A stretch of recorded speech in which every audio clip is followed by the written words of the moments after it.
Bonjour chers auditeurs et auditrices, bienvenue dans Était une fois le cinéma, votre podcast qui parle de cinéma et rien d'autre que du cinéma. Et aujourd'hui, nous allons parler d'un grand film.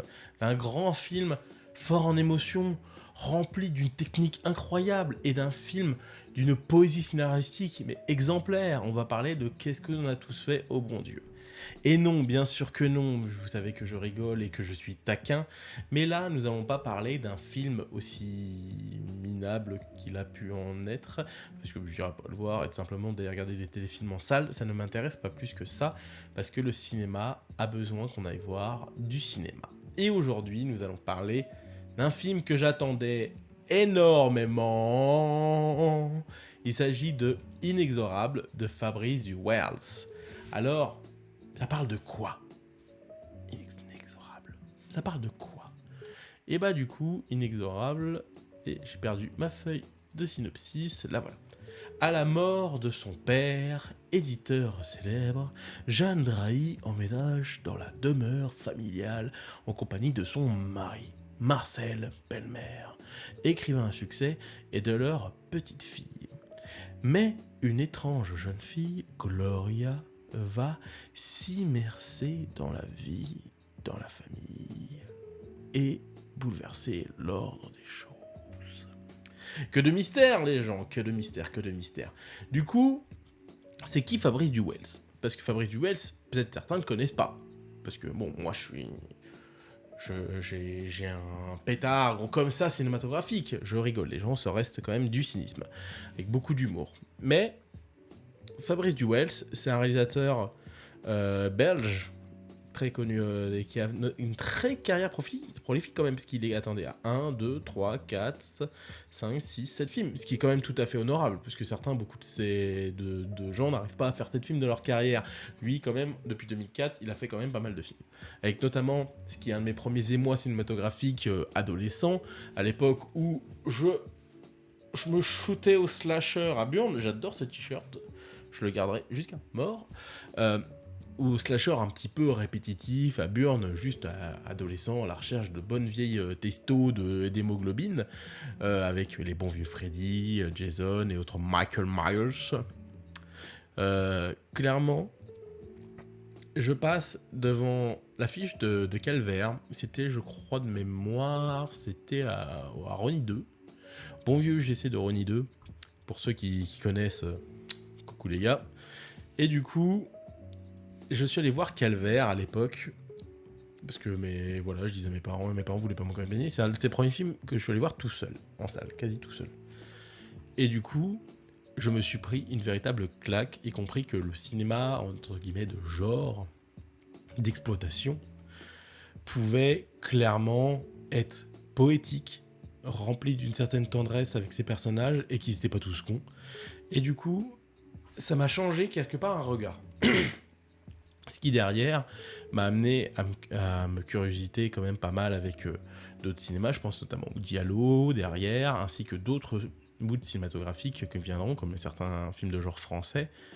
Et du coup, Fabrice Duvel, quelque part, qui arrive en 2004, il est arrivé un petit peu avec une pierre angulaire de ce qui allait devenir le genre francophone. Francophone. Oui, je fais mal l'accent belge, je fais meilleur l'accent québécois. Bonjour à mes amis québécois, s'il y en a. S'il y en a. Du coup, Fabrice Duvelt, il a amené en 2004 Calvaire. Après, derrière, je pense notamment au mouvement des French Fire qui arrive un petit peu plus tard, vers 2006-2007.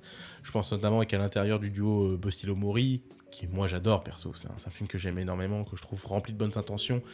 C'est un film avec des défauts parce que c'est un premier film, mais c'est rempli de cœur et de générosité. Et bien sûr, il y a Saint-Ange de Pascal Logier, et après derrière qui fera Martyr, qui là va vraiment beaucoup plus loin dans son cinéma, et je trouve ça très intéressant. Et du coup, je trouve qu'il Fabrice Duwell, c'est ces côtés un peu.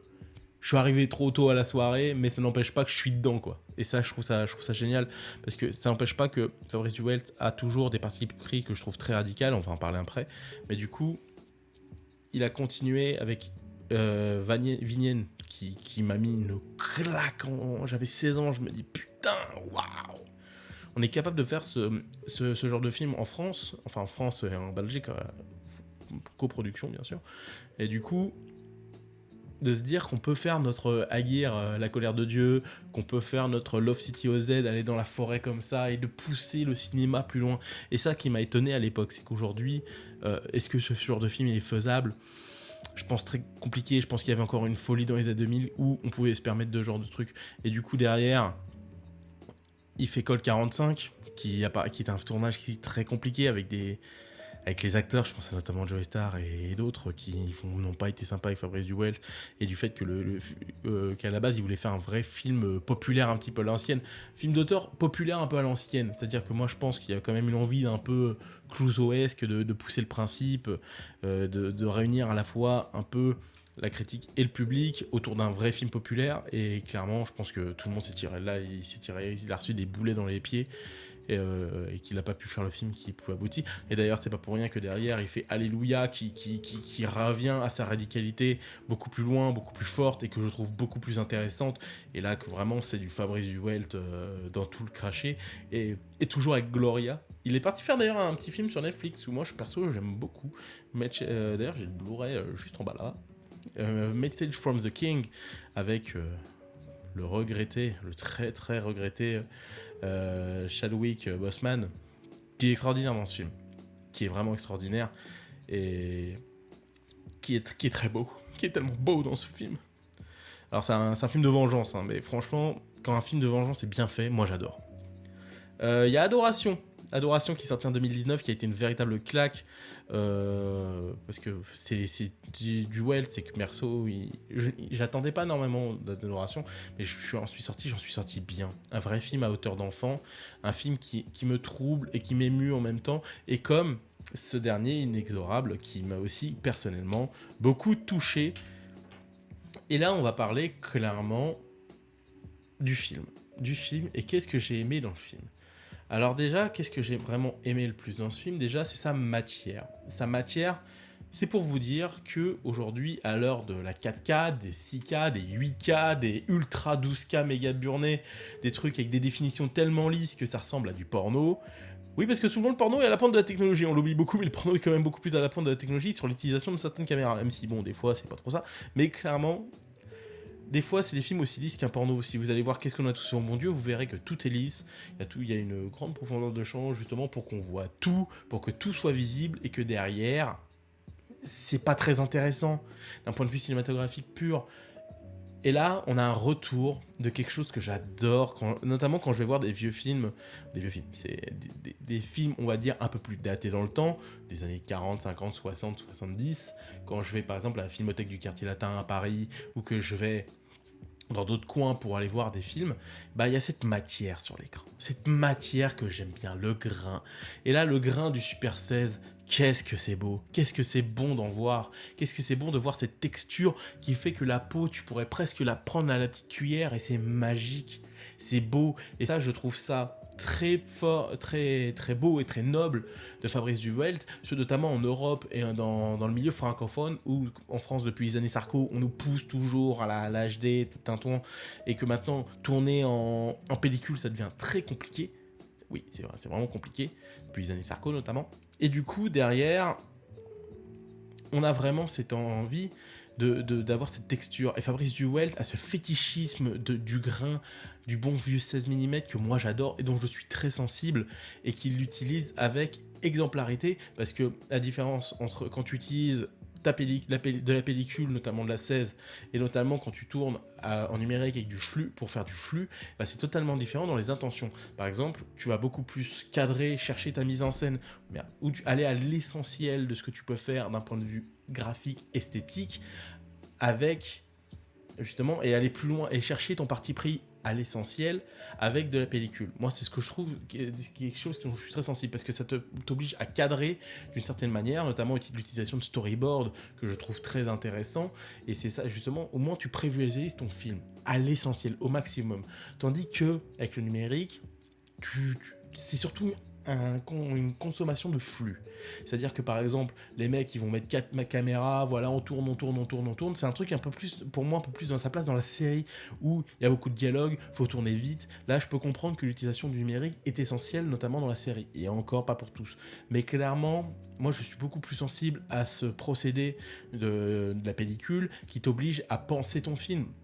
Je pense que les films de Léon, par exemple, dont je suis un fan, un aficionados, un amoureux du cinéma de Sergio, bah clairement, je pense que les films n'auraient pas eu la même gueule. Parce qu'ils se disent, ouais, je vais pas faire ça, je vais pas faire ça. Non, parce que c'est ça, il les cadre au millimètre près.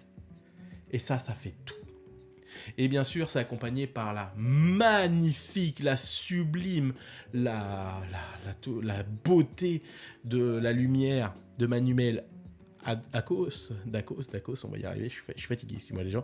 Et je vais prendre ce que va dire Fabrice Duvels. J'ai l'impression que chez les jeunes, on ne prend plus le temps d'analyser la lumière. Alors bon, je suis un très mauvais cas sur ce live parce que bon, j'ai juste un petit pavotube, voilà, pour me rééclairer un petit peu derrière. Mais moi, sur du live comme ça, je cherche pas à analyser la lumière. Sinon là, j'aurais fermé tout, j'aurais mis quand même un petit drapeau pour bloquer la lumière là, j'aurais cherché quand même une bonne fissure d'un point de vue esthétique. Mais clairement, c'est un truc dont je suis très sensible avec Fabrice Dubel dans ce qu'il dit, c'était par exemple l'utilisation de la lumière, penser ta lumière d'un point de vue esthétique, et ça c'est quelque chose qui fait très bien avec son compère...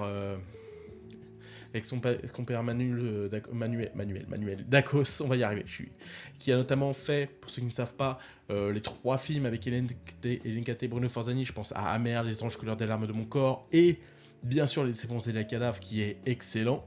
Il a fait aussi des films depuis Alléluia, avec Fabrice Dubels. Il a fait la Dame dans l'auto avec des lunettes et un fusil de Johan Farr, que je vous conseille vivement. Pardon. Et du coup, il y a aussi les films de Nicolas Bourguieff, qui d'ailleurs sont magnifiques. D'ailleurs, et ça se sent quand il est sur un film, parce qu'il a vraiment une patte, un travail de la lumière que je trouve magnifique.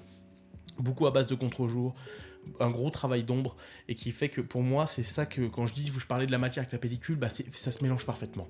Avec des très beaux contre-jours, un beau travail des noirs, qui fait qu'on est presque sur une certaine forme de peinture, où justement, on a des fois même des cadres dans le cadre, où les personnages se regardent dans les miroirs, se regardent dans des coins de porte, justement, et qui fait que ça joue avec l'espace. Et ça, il le fait merveilleusement bien. Je pense notamment quand ils sont à l'extérieur, et quand le personnage doucement vient une menace, il y a un magnifique travail où tout le monde est dans le cadre, et qui a juste les bords de la porte, justement, qui les met dans le noir à côté. Et du coup, c'est vraiment beaucoup de travail de mise en scène, à la fois dans la gestion des personnages, dans l'espace, c'est de la mise en scène, de savoir comment les placer, c'est de la mise en scène, et surtout comment parler avec l'image, parce que audiovisuel, certes, il y a les dialogues, mais ça passe surtout par le visuel, et c'est ça que je trouve magnifique chez le travail de Manuel et de Fabrice Duvels, qui sont faits pour être ensemble, clairement. Ça se sent dans leur travail, dans leur influence de cinéma, dans l'envie de pousser une forme cinématographique. Moi, j'aime beaucoup ce qu'ils font, énormément. Je trouve ça très beau. Et c'est quelque chose qui aujourd'hui manque au cinéma, à mon sens. C'est mon avis. C'est moi quelque chose qui manque, cette matière qui fait vraiment cinématographique. Emmanuel fait... Et en plus, c'est dingue parce qu'il a pas la même... Il travaille toujours... Il y a toujours des gimmicks chez lui, chez Emmanuel. Je pense notamment à L'Empereur de Paris, qui est pourtant un gros budget de Jean-François Richer. Il est toujours à sa recherche d'ombre. Et c'est ça que je trouve magnifique. Je pense même à la scène d'ouverture dans L'Empereur de Paris, où il est dans des caves. Il n'oublie jamais de mettre de la texture. Et ça, j'adore.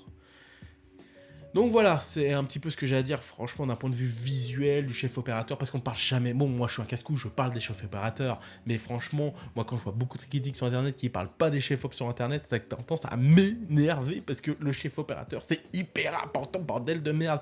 Et au scénario, on ne parle jamais des scénaristes, parce que Fabrice Duvels, il a une idée, certes, il a une idée, mais il est accompagné surtout de scénaristes.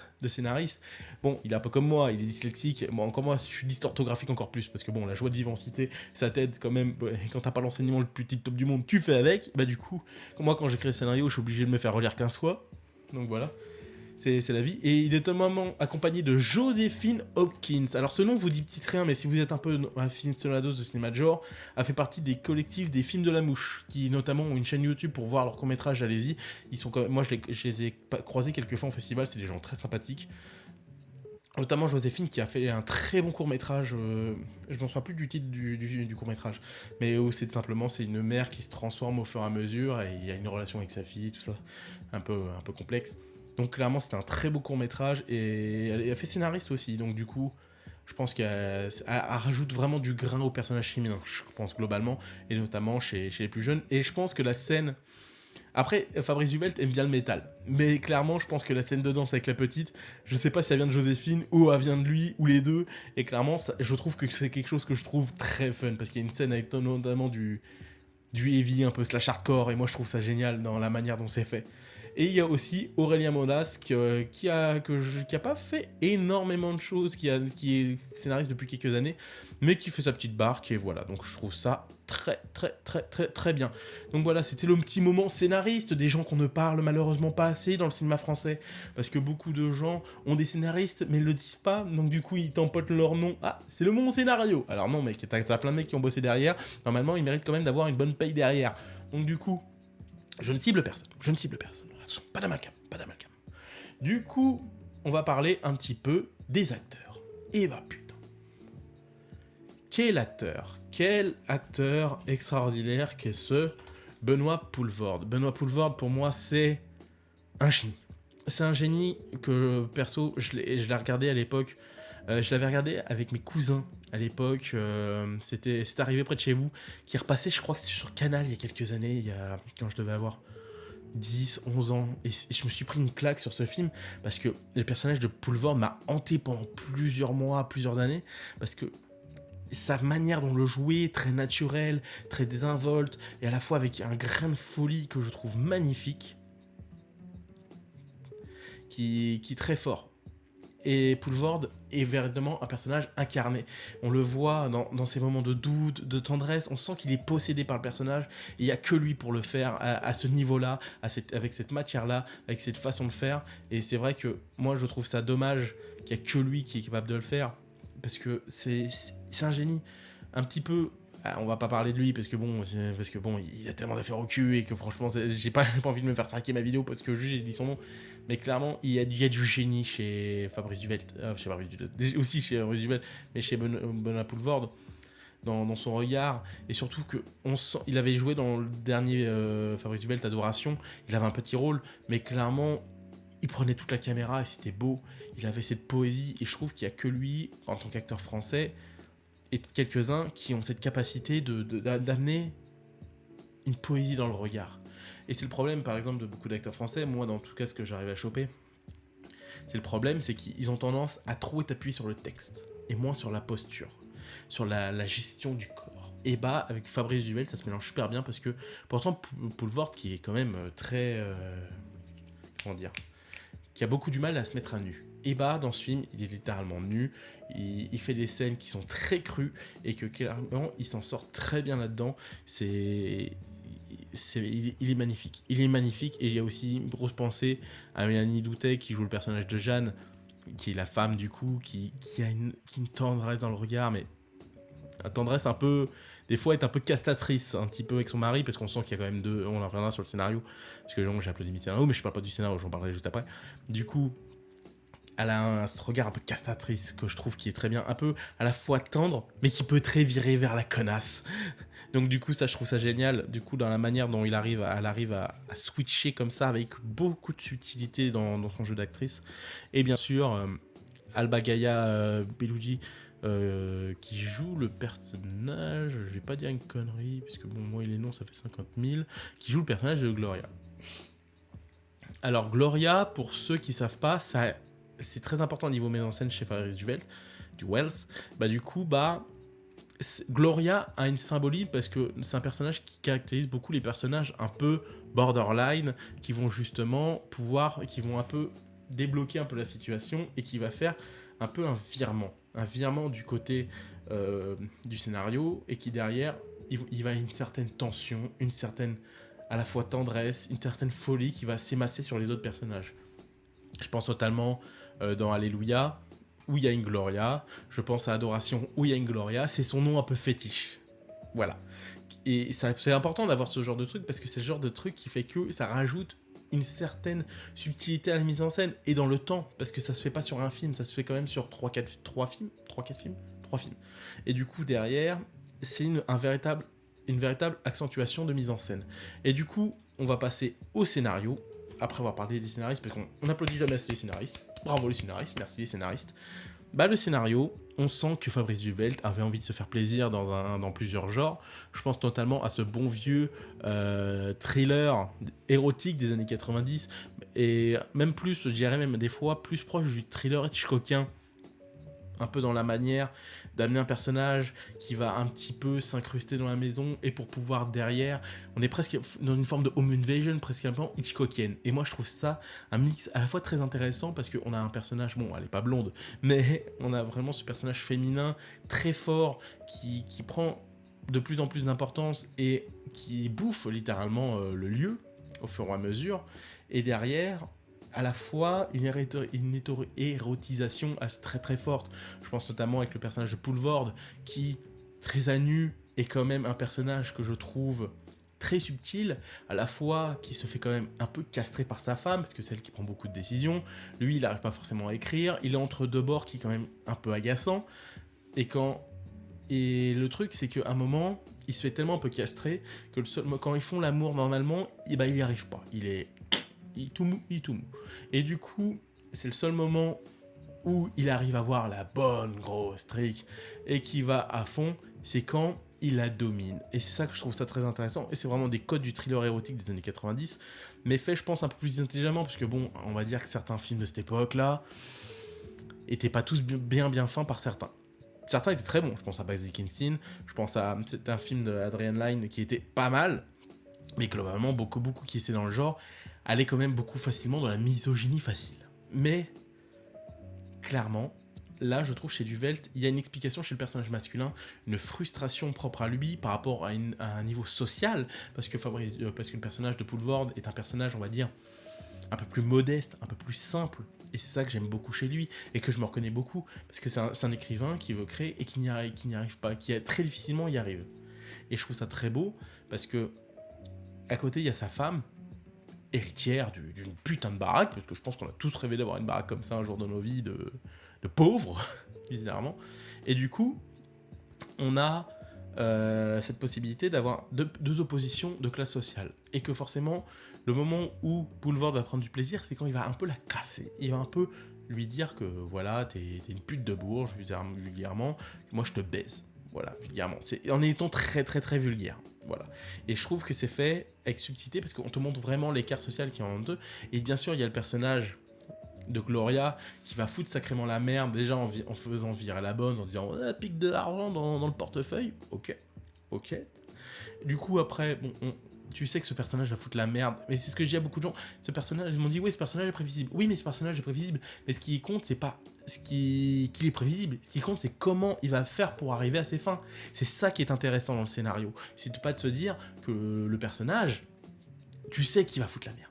Tu le vois dans les premiers plans, tu sens qu'il y a un problème chez ce personnage. Et dans la manière où il utilise les couleurs, tu sens qu'il va aller loin. La meuf, elle est sur le point. Je vais pas vous dire le twist final, mais clairement, on sent qu'il y a presque quelque chose de dérangeant. Et surtout quand on se rapproche de Poulvord, il y a quelque chose de très dérangeant. Et quand t'as le twist qui arrive, clairement, ça devient presque malsain et dérangeant. Mais toujours de ce point de vue poétique, parce que dans le scénario, il y a je m'emballe un peu en partant à droite à gauche entre les thrillers érotiques et tout, blabla. Mais clairement, ça n'oublie pas qu'il y a toujours ce petit, je trouve, réalisme français, où justement, il ne juge quelque part jamais ses personnages.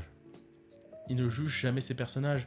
Ils sont victimes presque de leur pulsion, de leur fait, de leur place dans le monde. Je pense que Poulvord n'a pas d'autre choix que de s'imposer pour pouvoir être ce qu'il est, que le personnage de sa femme, de Jeanne, est castratrice parce qu'elle vient d'un milieu où, comme Fabrice Dulay dans l'interview, chez les Bourges, il y a une envie de castrer leur mec, de dire que c'est elles qui ont le pouvoir. Et du coup, derrière, on a le personnage de Gloria, qui, elle, est totalement à l'abandon, mais qui va prendre de plus en plus de place, et du coup à vouloir casser un peu tout ce système-là de cette famille pour récupérer pleinement ce qui lui manque. Voilà. Donc, et souvent, c'est une thématique qui est très importante dans les films de Patrick Welt, c'est l'amour. C'est l'amour à la fois dans un couple qui marche bien, un couple avec leur enfant, leur petite gamine qui avait une très bonne prestation de danse, le petit spectacle, moi j'adore. Et du coup, il y a cette envie vraiment de pousser un cinéma. Et que je trouve très poétique, très fort. Donc voilà, c'était quand même beaucoup de choses à dire sur ce film. 24 minutes, putain, j'ai pas tardé. Donc du coup, on va passer un petit peu à le petit moment que je trouve intéressant que j'avais fait sur la dernière vidéo, c'est voir les critiques hallucinées. Bon, elles sont absolument pas représentatives du film. Souvent, c'est des fois des commentaires un peu lava-vite et un peu cons. Hein. Mais c'est juste pour gaulerie. Bon, on va pas voir les 5 étoiles, on va voir les mauvaises notes. Parce que moi, j'adore défoncer les mauvaises notes. À vomir, vraiment un scénario qui ne tient pas la route. Comment accueillir une femme dans une maison, savoir qui elle est? J'ai hésité à quitter la salle. Bah quitte la salle, connasse, je sais pas Frédéric. Parce que, Frédéric c'est mixte en plus, donc ouais, je connais des Frédéric féminins. Hein. Attention, moi je connais même un masculin, un féminin, même dans ma famille d'ailleurs. À différents degrés. Mais du coup, ce film est clairement... comment tu vois, c'est le commentaire puant d'halluciner, c'est-à-dire que le mec ou la nana il dit ouais non c'est pas logique. Non mais à un moment il faut savoir poser ta suspension d'incrédulité, parce que aujourd'hui il y a des gens qui simplement, notamment chez les bourges, qui ne se fient pas en danger. J'ai envie de te dire, dans Parasite, elle embauche le mec même check même pas son identité, si c'est un vrai CV et tout le tintouin, parce que c'est des pauvres. Donc du coup voilà. Et à ce côté un peu, franchement, ça se tient pas, parce que sinon tu peux critiquer Parasite comme ça, et t'as plein de films que tu peux critiquer un peu comme ça. C'est juste, je pense que c'est dans le genre du home invasion aussi, c'était un peu de faire confiance aux gens. Et par exemple, je pense notamment à Mother de Darren Aronofsky, où c'est quand même à peu près dans le même concept. Pardon. Les 2 étoiles. Un film qui vous plonge dans une ambiance malsaine à souhait, avec un acteur qui commet erreur sur erreur et s'enferme. Je crois dire s'enferme. Moi, je trouve ça très beau. Mélanie Doutet est impressionnante petite bourgeoise. Ça, c'est vrai. Mais faut arrêter, hein. Franchement, Poulvord, il est extraordinaire dans le film. Franchement, Poulvord, quand il a des rôles sérieux comme ça, il est super fort. Je me recadre un petit peu, voilà. Donc du coup, bon, ce n'est pas mal, mais il manquait une partie très importante dans le scénario. Pour quelle raison cette fille agissait comme ça? Mais parce que... Mais c'est dit! Inexorable, ça vient clairement inexorable, tout est dans le nom, dans les lettres et tout ça. Comment sait-elle où se trouvent les lettres parce qu'elle l'a observé via le petit trou. D'ailleurs, qui est vraiment un hommage à Hitchcock, hein, au passage. Pourquoi a-t-elle pris le journal? Elle avait pris le journal. Bah, tu sais, chez les gens, un peu chez le psycho-killer, il y a souvent ce fétichisme de l'objet. Bref, le scénario est handicapé, faire peur pour faire peur, ça ne sert à rien. Je pense pas que le film fait peur, je pense que le film va être plus angoissé qu'autre chose. Il aurait fallu que ce travail soit plus travaillé. Bon, dis ça au scénariste, hein, il va leur dire en face. Dès le départ, une erreur, mettre le spectateur dans la confidence. Alors non, c'est pas une erreur, c'est un parti pris. Et d'ailleurs, Tarantino le fait lui-même, par exemple dans Once Upon a Time in Hollywood, où par exemple, il amène la famille Manson d'une certaine manière, et tu sais qu'elle va avoir une grosse conséquence derrière. On sait d'emblée que l'intrus est là pour de mauvaises raisons. Oui, ça, à la limite, pourquoi pas, au lieu de laisser le suspense s'installer petit à petit. Ouais, mais il faut toujours présenter le personnage, parce que le problème des films, un peu quand t'es sur un lieu et quelques lieux autour, on va dire, c'est que tu dois quand même vachement développer tes personnages. Ce genre de trio, un couple et un élément perturbateur et manipulateur, est un socle sur lequel se base un nombre incalculable de films. Alors c'est pas parce que c'est fait dans plein de films que c'est pas mauvais, et que c'est mauvais. Nuance. Après, il a mis 2,5, il a trouvé ça moyen, mais moi perso, je trouve que c'est là, franchement, dans le genre, on est dans le haut du panier de ce qui peut se faire dans le genre. Donc, oh putain, je suis pas bien calé, excusez-moi. Donc, aucune surprise, on connaît la fin dès les premières minutes. Mais ce qui compte, c'est un petit peu... c'est un peu comme, moi j'appelle ça un peu le syndrome un peu Colombo. Où tu sais qui est le meurtrier, ce qui compte, c'est les éléments qui vont amener à ça.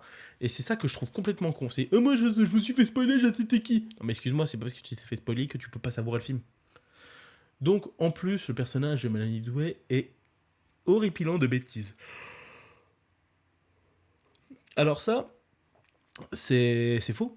Parce qu'en fait, c'est juste qu'en fait, il est catégorisé comme justement une certaine personne très bourgeoise. Et que justement, dans la bourgeoisie, il y a une certaine non-méfiance et une non-annihilation au danger. C'est un peu comme tous les gens qui vont voter à droite, qui vont parler de danger dans les cités, alors qu'ils n'ont mis jamais les pieds. Moi, perso, il y a beaucoup plus, je trouve, de solidarité en cité que dans les quartiers du 16e arrondissement, ou de Boulogne, ou de Neuilly, hein, clairement. S'ajoute à ça une absence totale d'originalité dans la mise en scène. Alors là, mec, franchement, quand tu vois la lumière, tu vois le travail des corps de Fabrice Duvelt, qui bosse beaucoup à l'italienne, hein, c'est-à-dire bosser à l'italienne, c'est-à-dire qui parle beaucoup dans les prises. Et moi, je trouve ça. Il y a un très bon travail de mise en scène, le cadrage, un travelling, très beau travelling compensé. Euh, Au moment où Gloria va prendre de plus en plus de la place dans la maison, perso,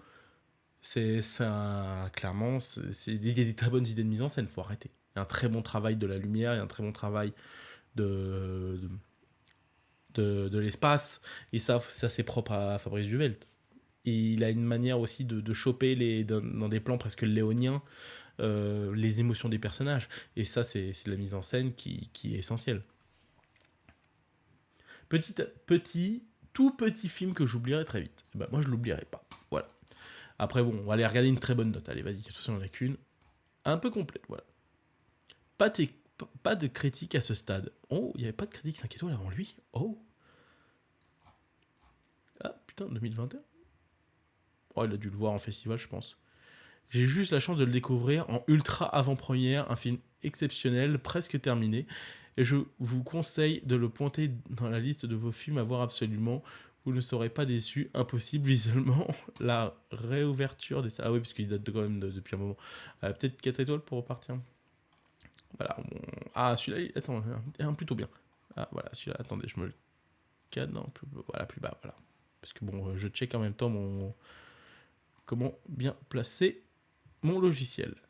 Le retour au cinéma de Fabrice Duvelt, ce film dans la lignée des films des années 90, plein de tensions.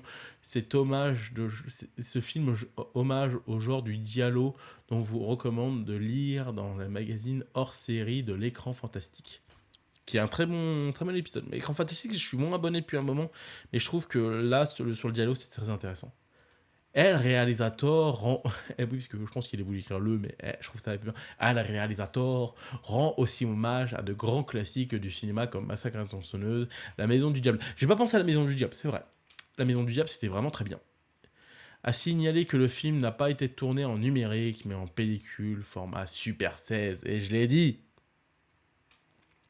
Le générique a été créé par un graphite, Tom Cam, qui avait été celui de Hunter the Void. Ça, je ne le savais pas, par contre.